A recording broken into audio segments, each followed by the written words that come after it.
Hi, in this video, now that we've learned a little bit about the basics of the normal distribution, we're going to look at, in section 7.2, some applications of the normal distribution. So the first thing we want to be able to do is find and interpret areas under a standard normal distribution curve. So the standard normal distribution, this is important, it's the standard one. It's not just normal, but it's also standard. This is the one where we're going to have a mean of 0 and a standard deviation of 1. So the steps to find the probability area under a standard normal distribution curve are, first we're going to write a statement. So that's with our probability notation, P parentheses event. And we're going to draw a picture to go along with it. We're going to shade the picture so we know which region of the bell curve we're looking for. And then we're going to use table 5 to find the areas under the curve. So table 5 is very specifically set up to give the area to the left, which is less than or equal to a particular value of z. So this is below questions or to the left questions.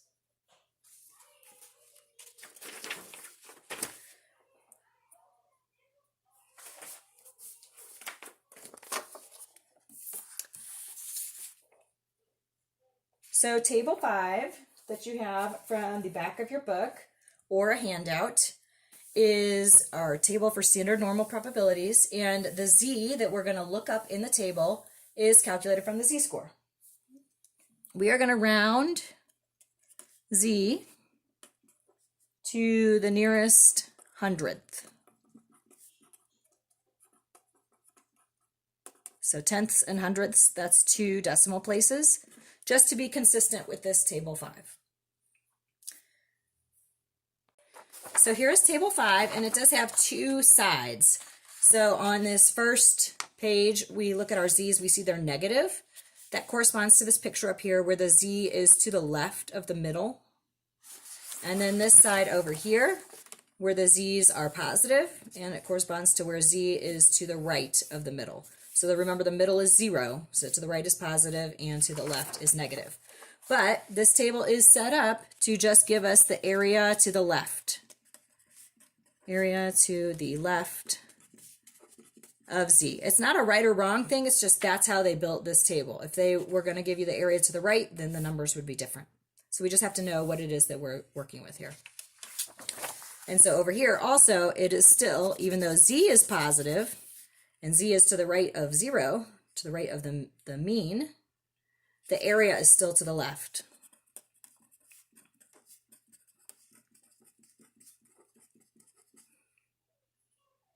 So back to our notes, our second bullet says, the body of the table contains the probability that z is less than or equal to some value a, which is the probability that the value of a standard normal variable z takes a value that is less than the specific value a. The leftmost column shows the sign, plus or minus, the digit before the decimal, and the first decimal place. The second decimal place of z is in the column heading across the top of the table. And then you match up in the table to get the probability. So let's do, for example, the probability that z is less than 1.72. So this is a positive z. So I am going to be on this side of the table. So in the first column, I just look for the 1.7. So I'm right there. And then this other 2, which is the tenths, hundredths place, the value in the hundredths place is across the top of the table. So this 2 corresponds to this column right here. So the area to the left of 1.72 for my z is going to be 0.9573. It's the value in this 1.7 row and the 0.02 column. So 0.9573 is my probability. Here I'm going to set up some little pictures for us to help us figure out what's different when we have different inequality symbols. So A and B are 2 different z-scores. So if we're looking for a less than or equal to, I might have some value here. Let's call it B. And if I'm looking for what's less, I want everything to the left. If I have a greater than or equal to symbol, let's call this one A. Then if I'm looking for the greater than or equal to, I want the area to the right. So remember that table 5 is going to give us the area to the left. So we're going to have to do something different here. And then if you want the area between two particular values, sorry, these are ugly bell curves. Maybe I want the space between A and B. So I might have a region like that where both the tails are chopped off. So those are the pictures that you're going to draw for each of these questions. Even before you get to the pictures, you might want to draw out the probability statements. So this is the probability that Z is less than B, because we were looking at the left region. And this is the probability that Z was greater than A. And this was the probability that Z was between A and B. And we can write that as a single compound inequality. So the first one, the one that is to the left or less than, that is the absolute easiest type of question because all you do is look up the value in the table. Okay, that is how the table is set up. So that's it. Now for this one, it's a little more complex because the table is giving us the area to the left, but we want the area to the right. But what we can use is the idea that all the area has to add up to 1. So we can do 1 minus the area to the left. So that's our first method, 1 minus the value from the table.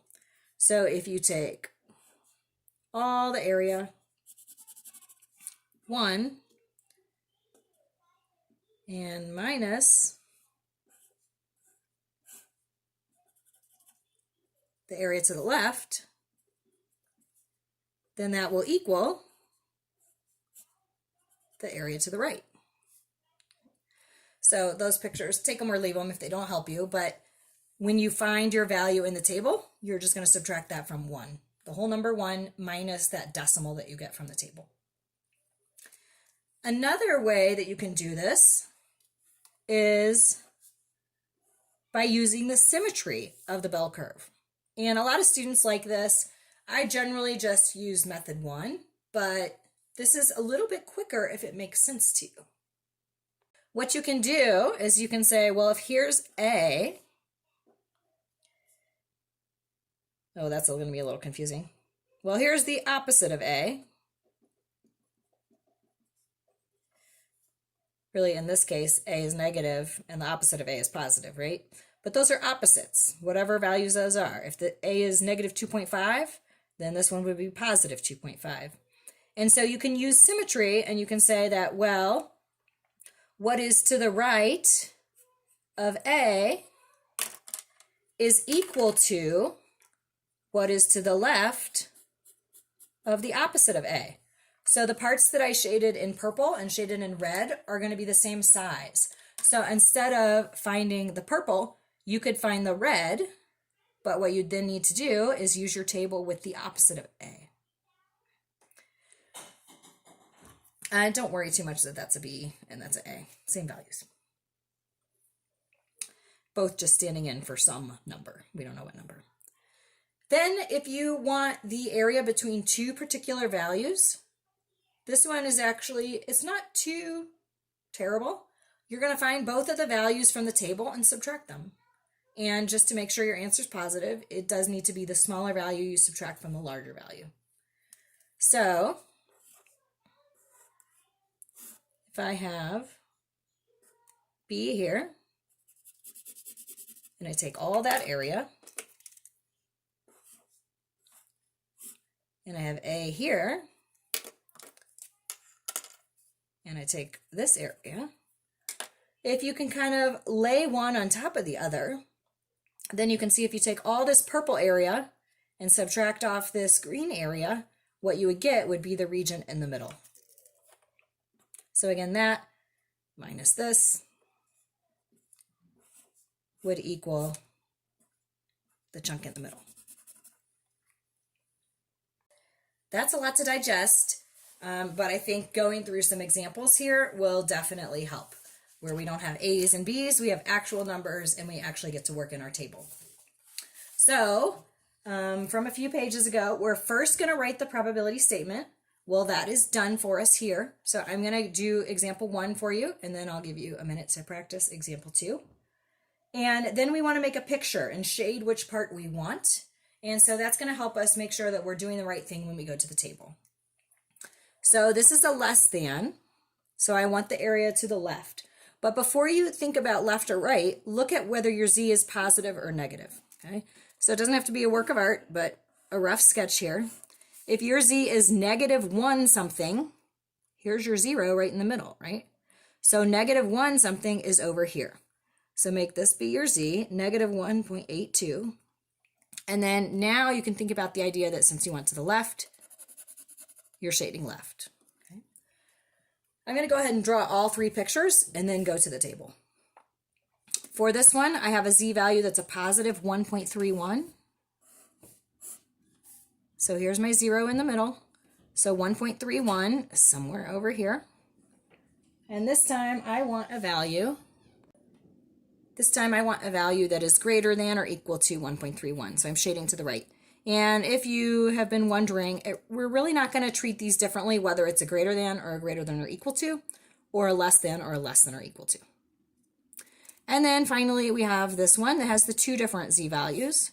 So we have a -2.59 and a positive 1.31. So our positive 1.31 is that same value we just had. Our -2.59, it is negative, so it's back here. And you can just note that it's going to be further from 0 than this one. So maybe I'll make it way back here. -2.59. So now what I'm wanting is the area in between. So when I want the left region, the easiest type, I just go to the z table. Now, one thing to watch at the beginning is to remember which side you're on, the positive or the negative side. So I'm looking for -1.82, so this is the wrong side. These are the positive z's. So over here, -1.82, it was. So my value is 0.0344. And that's it. You just look it up in the table and that's it. These are areas, these are not z's. So this is the z and this is the area or the probability. So the z can be negative, the z can be positive. The area is always going to be between 0 and 1 because it's a probability. This one over here, we have a positive z. So I'm going to flip to the other side. But if I go to 1.31, and put 9.9049 as my answer, that's incorrect because the 0.9049, I'll go ahead and write it down, that's the area to the left. That's the white space that I don't want. I want the purple space, so I do 1 minus this. So 1 minus 0.9049 is 0.0951. So one way you can use these pictures to help you is if you got this answer of 0.9049 and you thought that was your answer, that's 90% of the data. Does it look like you have 90% of the bell curve colored in? No. They might not be perfectly to scale. This doesn't exactly look like 9% either, but it sure isn't 90%. So that can kind of help you see if you're on the right track.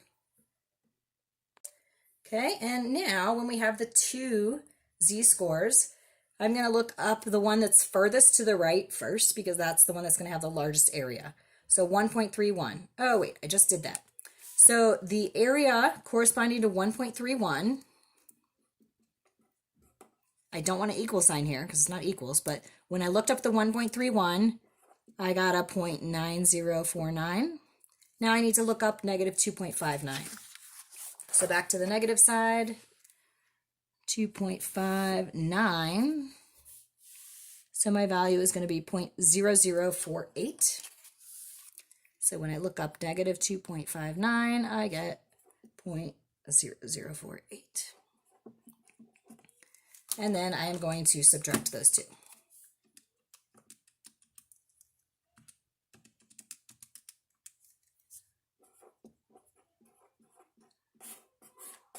Okay, so hopefully you're feeling ready to practice.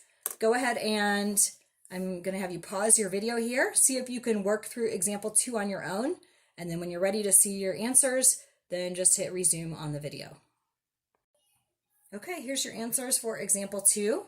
The probability that z is less than or equal to 2.59 is going to be 0.9952. So you got a 99.52% chance that your z is going to be smaller than 2.59.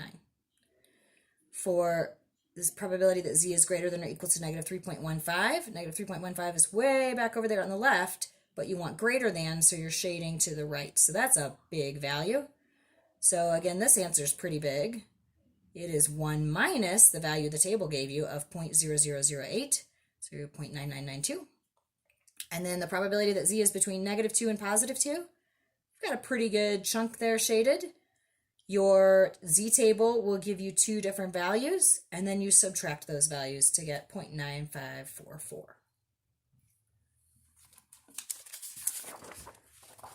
Occasionally, you'll have an extreme type question where they ask you about a z that isn't on our table.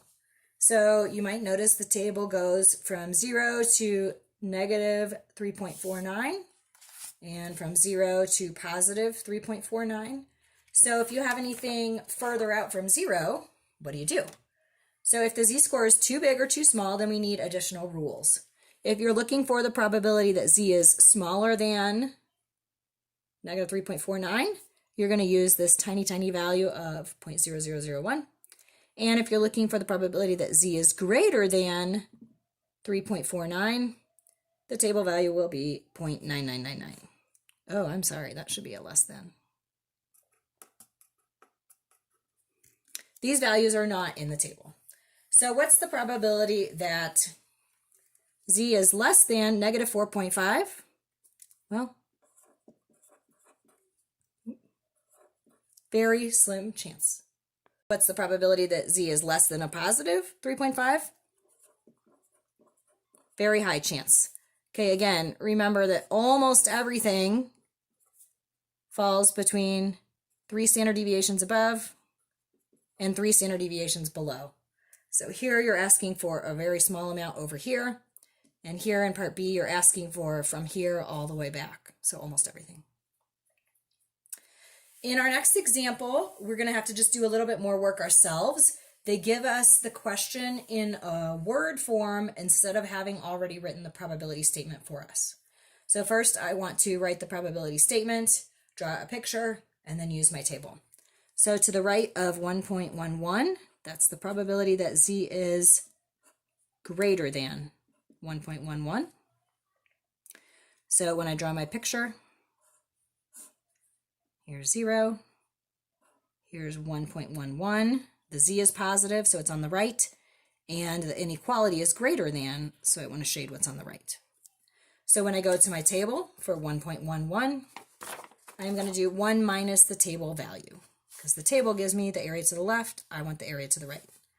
So 1.11 is 0.8665, so it's going to be 1 minus 0.8665.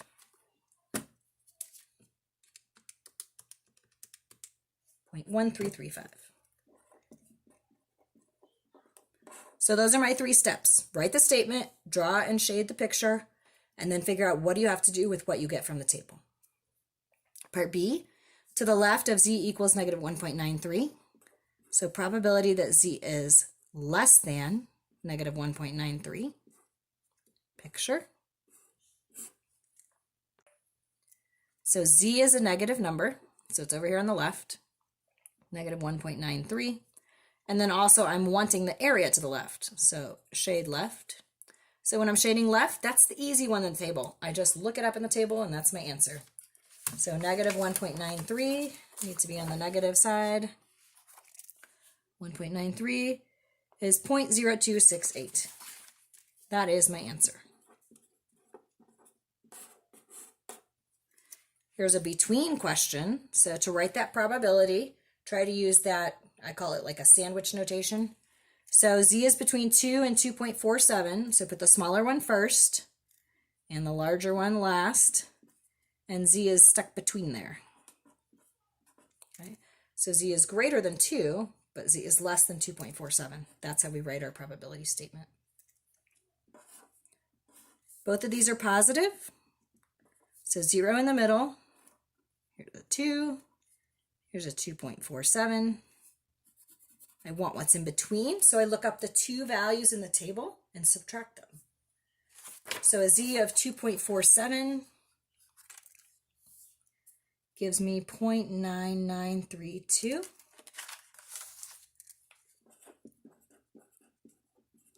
And a z-score of 2 gives me 0.9772. And I subtract those.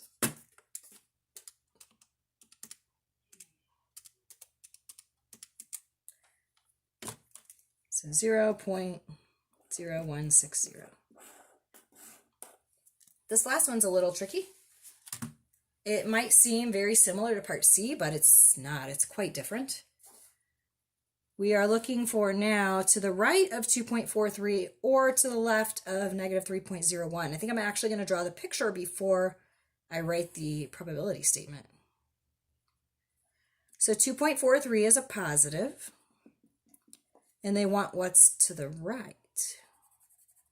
And then negative 3.01 is back here, but then they want what's to the left of that. So it's not a between probability like part C. I actually have to find the two different probabilities, and then if you remember what you do with an OR probability, you add them. So this is the probability that Z is greater than 2.43 or Z is smaller than negative 3.01. So we can write that individually as this probability plus this probability. Okay, so greater than 2.43, that's a greater one. So that's going to have to be 1 minus my table value. So 2.43 gives me 0.9925.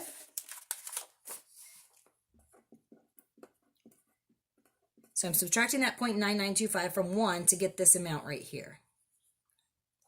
And then this probability is a less than probability, less than negative 3.01. So that one is going to be directly what the table tells me. So when Z is negative 3.01, I get 0.0013.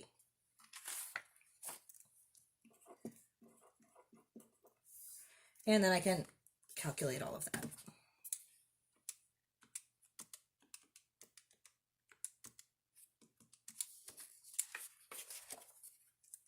So this is 0.0088.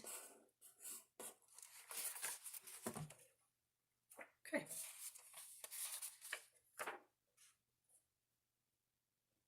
So if you want to make some notes for yourself, where we're heading with this is we are going to have a lot of these pictures that we work with, and our z-scores are always going to be on the bottom. And sometimes we'll end up writing the areas on the top. So I'm going to illustrate that for you. This first one, when Z was greater than 2.43, 1 minus 0.9925 is 0.0075. So this little purple area was 0.0075. This one was 0.0013. And depending on how you drew your picture, if you drew it relatively to scale, this tail is bigger than this one. You can see that. So you find the two areas and add them. That's what we did. Okay, so that will take some practice. Of course, now we're going to add a step onto this because who really cares about Z? Okay. The reason we care about this is so that we can actually apply it and answer real questions. So these are the applications of the normal distribution. What's going to happen is we're going to have two additional steps here. We're going to first write the probability statement with X. So that's the data that we're working with. It hasn't been turned into a Z yet. Then we're going to calculate the Z-score to turn the X into a Z. And then we'll rewrite the probability statement with z. So that's like what we've just been doing. Draw our picture, the mean of 0, shade your picture, label it, and then use the table. So in this example, we have some information about 2-year-old boys, 24-month-old boys. It says the weights of 24-month-old boys are normally distributed with a mean of 26.9 pounds. So that's important. And a standard deviation of 2.6 pounds. The reason we need this information is because now we're having to calculate the z-score. So we need those values. So we've got a mean of 26.9 and a standard deviation of 2.6. So what's the probability that if you pick one little 2-year-old boy, one 24-month-old boy, what's the probability that he weighs less than 22 pounds, given this information? So first, we're going to write what they're looking for in terms of x. They want to know what the probability that the little boy's weight is less than 22 pounds. That's what that statement says. Then we have to turn our x into a z. So z equals x minus the mean over the standard deviation.